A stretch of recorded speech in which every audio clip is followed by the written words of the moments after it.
Les Français y ont cru jusqu'au bout, mais les Allemands ont été plus forts. Ils ont marqué le seul but de ce match en quart de finale, 1-0, et les Bleus sont donc éliminés. Bonjour Florent Rodeau. Bonsoir Julien. 1-0 pour les Allemands. Est-ce que ce quart de finale a été convaincant au niveau du jeu d'abord? Eh bien, pour ce premier quart de finale, le seul entre nations européennes, on est resté véritablement sur notre faim, Julien. On n'a pas vraiment reconnu les deux équipes, ni la solidarité des Français qui leur avait permis, je vous le rappelle, de battre la Suisse 5-2 lors du deuxième match, le match d'ailleurs le plus prolifique de cette Coupe du Monde. Et on n'a pas vraiment reconnu les Allemands non plus, la fougue de leurs attaquants, notamment Thomas Müller.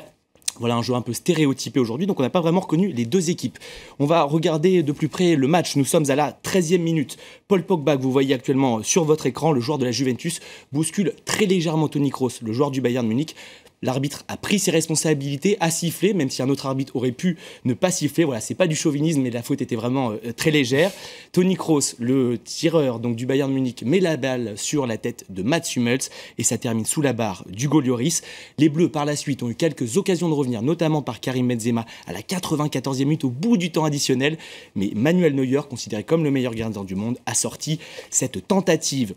C'est donc grâce à un coup de tête que l'Allemagne se qualifie pour la 3e demi-finale consécutive en Coupe du Monde, après 2006 et après 2010. Bon alors, pas de chance pour les Bleus ou victoire logique des Allemands? Écoutez, je dirais que c'est une victoire, somme toute, assez logique et elle s'est jouée à l'expérience. Donc les Allemands étaient plus expérimentés, mais pas forcément meilleurs. Voilà, c'est ça ce qui est intéressant sur ce match. Les Français, je pense, peuvent avoir des regrets. Alors, il y a eu de la pression, évidemment, pendant ce match. Je ne pense pas que la pression affecte les Allemands, car la plupart de leurs joueurs jouent au Bayern de Munich. Quand on dit Bayern de Munich, on dit 3 finales des 5 dernières de Ligue des Champions. Donc la pression, évidemment, ils connaissent. Côté français, par contre, seulement 4 joueurs avaient participé à une précédente Coupe du Monde. C'était Lloris, Evra, Valbuena et Sagna. La Coupe du Monde, évidemment, en Afrique du Sud, mais c'est un manque d'expérience criant à ce stade de la compétition. Les Français comptaient moitié moins de sélections que les Allemands au début du match. Alors les Bleus s'apprêtent à quitter Rio pour la France dimanche au plus tard, nous dit-on. Est-ce qu'on peut tirer un premier bilan de cette compétition pour les Bleus? Eh bien, on pourrait répondre à cette question par une autre question. Et si on avait dit ça avant le début de la Coupe du Monde, les Français en quart de finale sans perdre de match? J'ai même une deuxième question pour vous. Si on avait dit ça avant le match contre l'Ukraine le 19 novembre dernier, même les Français, voyez, les hommes de Didier Deschamps, ne pas passer ce tour-là et ne pas aller en Coupe du Monde.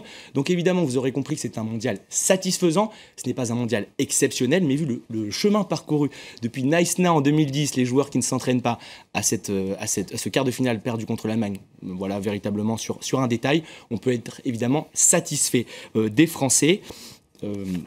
L'ancien capitaine des Bleus, Didier Deschamps, va d'ailleurs conduire cette équipe de France en 2016 dans l'Euro qui se disputera en France. Le grand objectif des Bleus, maintenant que le Brésil n'est plus qu'une destination de voyage. Merci beaucoup Florent, on vous retrouvera un peu plus tard pour nous parler de sport, notamment du Tour de France. Tout à fait.